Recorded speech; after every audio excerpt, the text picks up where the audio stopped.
Welcome back to Cherry Picking, presented by Owner's Box. Third week of fantasy hockey content. 1 week closer to the season, boys. How are we feeling? We're getting close. How many more weeks to go? October 12th. 6. October Quick 6th? math. Is that correct? No, wait. 13th.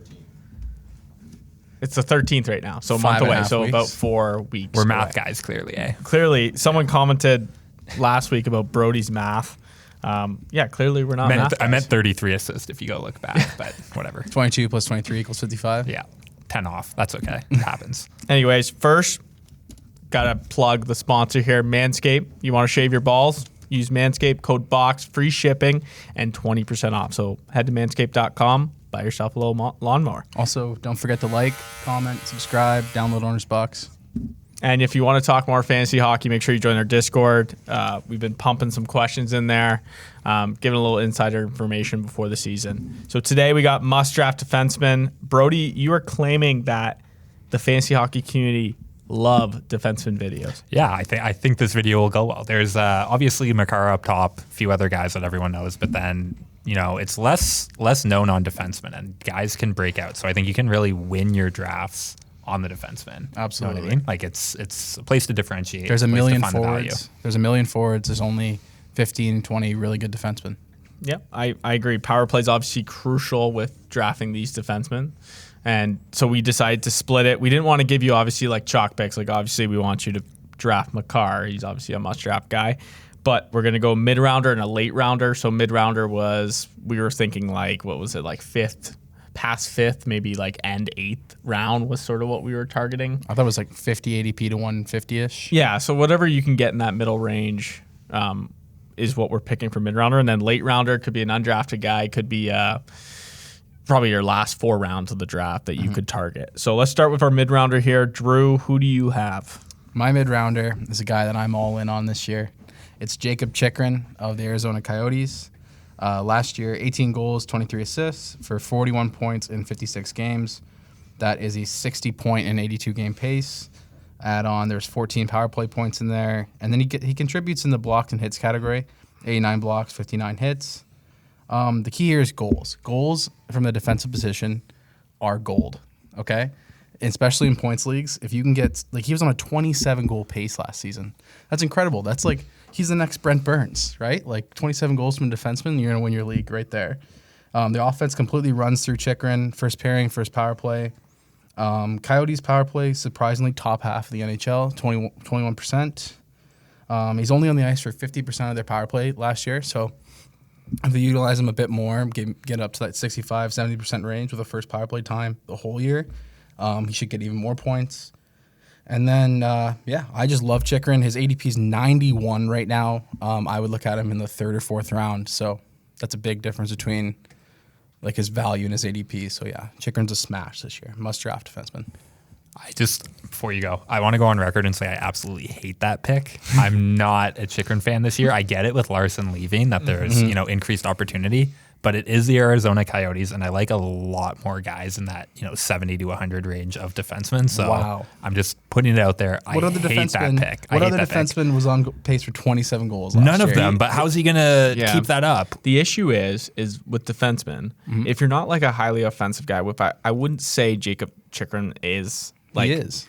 But he's not like Erik Karlsson in his prime type of a guy who could rush end to end and score. But he's like Brent Burns. He's like the next Brent Burns. I really think that. Really? I think there's got to be regression there. There's a lot of luck with goals. Drew, you looked at the expected goal stat, right? Yeah, you and found it was the expected goals were way lower than what he actually scored. So was it luck? And we won't know. But this year would be a tester. Well, he did have a lot of unexpected goals, I guess you'd call them.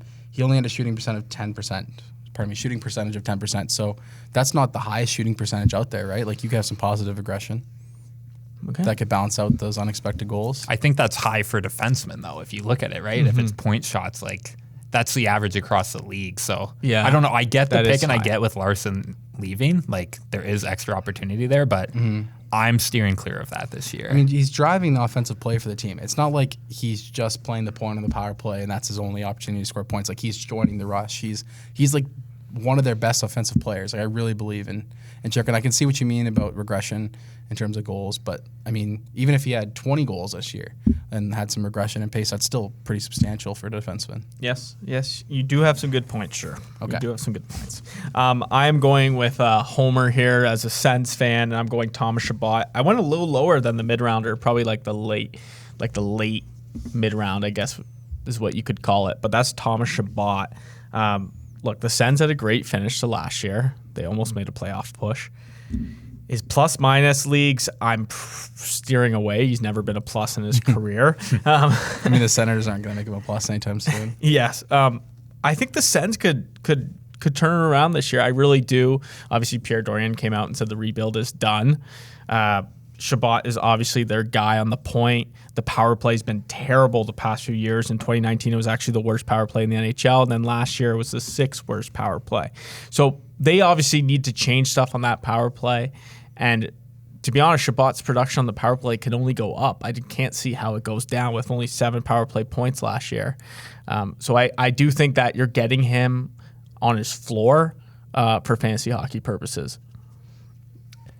I'm interested what you guys think, because this is a homer. Like I mean, a guy who plays 26 minutes a game, I see that. Like I see like his ceiling, and I always find myself like drafting him because I see his ceiling. Yeah, and so I would say like even power play year to year, there's a lot of difference in teams. And you know, if they were a bottom end power play last year, there's room. They have some talent. Like every team has some talent. Any team can be a top 10 on any given year.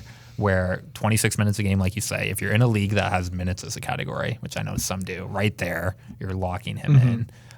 There is power play potential. And I'm not as high on Ottawa, like just because they say the rebuild's over, it doesn't make it true. He just signed a fat in a tough extension. division, but at that ADP, I don't mind that right now with how things are moving. And I could see Chabot in the next few weeks moving up on ADP because of, you know, high floor, I guess you could say, like just with the minutes he's given and the potential he has. Absolutely. But for him to take that step to be an elite fantasy defenseman, the Senators are going to have to take a step forward in the offensive, like, goals produced as a whole team, right? Yep. So maybe that's this year, but I'd say it's more maybe the next year. When they make a signing. Yeah, if you really think they're going to take a step forward, like, you think Norris is going to break through a little bit, Batherson's going to break through a little bit, Tkachuk will take another step, then Chabot could also take another step, but he is the whole defense of the team. Like, who's the second best defender on the team? They use him in all situations.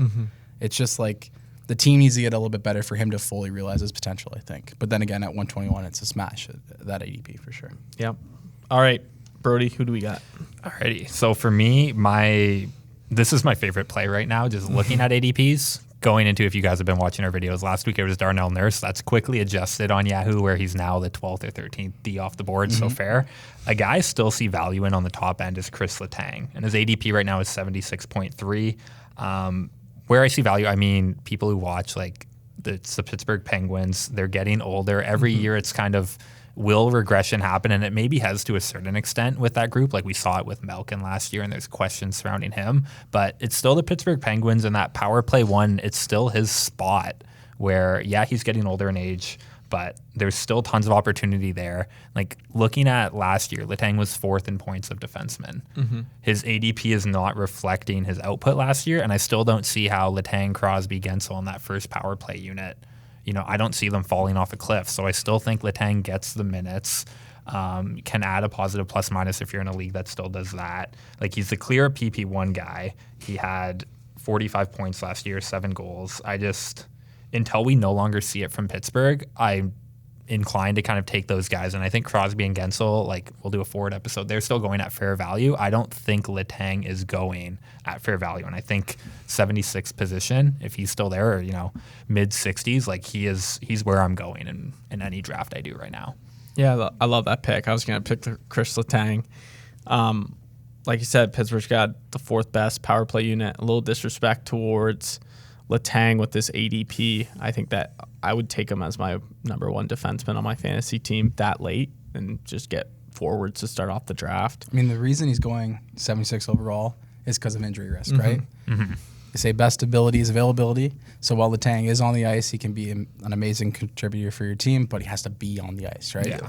So that's the thing. If he plays 82 games at 76 ADP, like you've done amazing. But then again, he could miss 20, 30 games, and then it's a fair ADP. So Yeah. still not a lot of risk at that ADP, but if it gets any higher, I'd start to and be a bit concerned. So like my general rule too is there's certain guys like Stamkos, a few others that, there's injuries and it's likely to happen. Yeah. Mhm. I'd still, if you're in a league with 12, 14 people, to win, you're going to have to kind of get some of that injury luck in a certain extent. And if you have to kind of, if you can get a guy with this much upside at that ADP and just, hope it works out, if it does on that end, like you said, if he plays the full season, he's reaching his value unless Pittsburgh falls off a cliff. Yep. And, I'm not one to bet against Crosby and all of those guys. So not at all. Completely agree. Who's your late round guy there, Jeremy? Yeah, let's go to late round gems here. So these are guys who could win you your league. This is a guy who I had last year. I picked him last year as a must-draft defenseman that was going undrafted, and that's Rasmus Andersson from Calgary Flames. Giordano's gone. He's going to the Kraken. There was conversation before the year who was going to take PP1, and they gave it to Rasmus. Obviously, he didn't really, I guess, play as expected. People were expecting sort of like a breakout year from Rasmus playing on that power play, but Calgary just wasn't as good as people expected. Yeah. That power play is still lethal. Like, you look who's on it. It's Gaudreau. It's Monahan. It's Chuck. Like, that's a good power play. Mm-hmm. And Rasmus is going to be leading the charge again this year. And you look at his stats, everything is going up. You have his time on ice has gone up. It's at 21 minutes right now. His shots are going up. His shot percentage is up from previous years. I think the power play is going to be better than last year. It can only get better with that talent on there. I think Calgary is going to be a better team. I just think Rasmus needs to shoot more. He only had 197 shot attempts, and he had like 97 shots. Like he's just got to shoot the puck more, and then just get the, like, let's be honest, most defenseman points are usually lucky, like hits a stick or something goes to someone from the point. Defensemen have to shoot to get points, and I think Rasmus Andersson, this could be the year where he sort of breaks out. I said it last year, but I'm saying it again. I'm going Rasmus. I'll take Rasmus Andersson in the last round in any draft. Yeah. For me, it's every pick too, and you'll see it in my next one. It's guys that could get that power play one time for a defenseman. That's what I'm looking for, and if you can find them late, they're worth the upside, because if it does work out, like you said, if he gets it, the potential's there for a last round pick for sure. At first, I really didn't like the pick when you first mentioned it, but the way you laid out all the points, like Giordano being gone, like the shots are bound to go up if he's on that power play, right? I really like it. All right, Drew, let's hear it. My guy is almost an identical twin in a profile to Rasmus Andersson, just in the Eastern Conference. It's Matt Grzelcyk of the Boston Bruins. ADP 156. Last year, 5 goals, 15 assists, plus 11, 7 power play points. I think he's being heavily slept on because he is that first power play point demon for the Bruins. And that power play is lethal, right? They've added Taylor Hall since halfway through last season. And then you add in that Bergeron, Pasternak, and Marchand line, right? It's an incredible first power play. Always top 7 or 8 in the league. If Grzelcyk can stay there the full season, because he only moved onto that power play near the end of last season. He got hurt, right? Yeah, so I was just going to ask, I guess it depends on McAvoy, right? Yeah. McAvoy isn't on that first power play. Like, through the end of the season and then in the playoffs, it was Grzelcyk. Okay. Right, so a full season with Grzelcyk on the power play. I really think he can smash his ADP of 156. Could be a guy that you could see get 45 to 50 points. I mean, that's even the pace he was on last year. He had 20 points in, I think it was 37 games last year. So he could really break out this year. That power play, 36% in the playoffs with him on it. When it was with McAvoy, 22%. So that's a pretty good sign that he adds a little bit of spice to the power play. 1.64 points per 60 minutes for defenders, pretty good. And then 16% of his shifts start in the offensive zone. That's way higher than any other Bruin player. So they're the guy, they've liked him to rely on him for offense, right? They don't look at him as a defensive defenseman. He's a small guy, 5'9", right? He is their offensive defenseman specialist, and I really think he's a great pick for the last couple rounds of your fantasy draft this year. What do you think, Brody? I was going to say you got something to say, Jer. I don't dislike it. I think it's, the McAvoy worry and just making sure at camp it plays out that way. It's a lot like what I was saying about Rasmus Sandin last week, as maybe he's not the guy you think of as the offensive defenseman on the team. So for the Leafs, it's Riley. But if Sandin wins out that PP1, just like if Grzelcyk wins out the PP1, it obviously makes a ton of sense. And even if both of those guys for where they're going and where Grzelcyk's going, maybe on the second power play he can still add value and it's still not a high risk. Yeah. So, I hate your first pick. I like your second pick, Drew. Thanks, Brody. I mean, in a points league, it's a great play. In a categories league, it's a bit concerning. He doesn't block shots. He doesn't hit anybody. He's really good for plus minus, but the other ones, time on ice will be decent. But points leagues, I really like Grzelcyk. Yep, I like that. And Charlie McAvoy is going super high right now in drafts. So Grzelcyk is a guy that if you want someone from a share of that Boston lineup, go pick up Grzelcyk late. Brody, who do you got? Yeah, so I'm looking at two guys right now for this pick, and it's who wins out on the Seattle Kraken for the first power play. So I think the Kraken, coming in as a new team, everyone has their questions, and I think, the consensus across the industry is that they didn't have the best draft. Yeah, like they didn't. They went like a different. I guess they went younger, right? And so it's not the route that most people like. There are lots of complaints about what they're doing. People don't think they have the best possible team potentially. So I think there's lots of doubts around the Kraken in general that ultimately hurt, good players' ADPs across the board. So when looking at their defensemen, and it's between Giordano and Vince Dunn for that PP1, they're going right next to each other right now. Their ADPs are 140.7 and 141.8.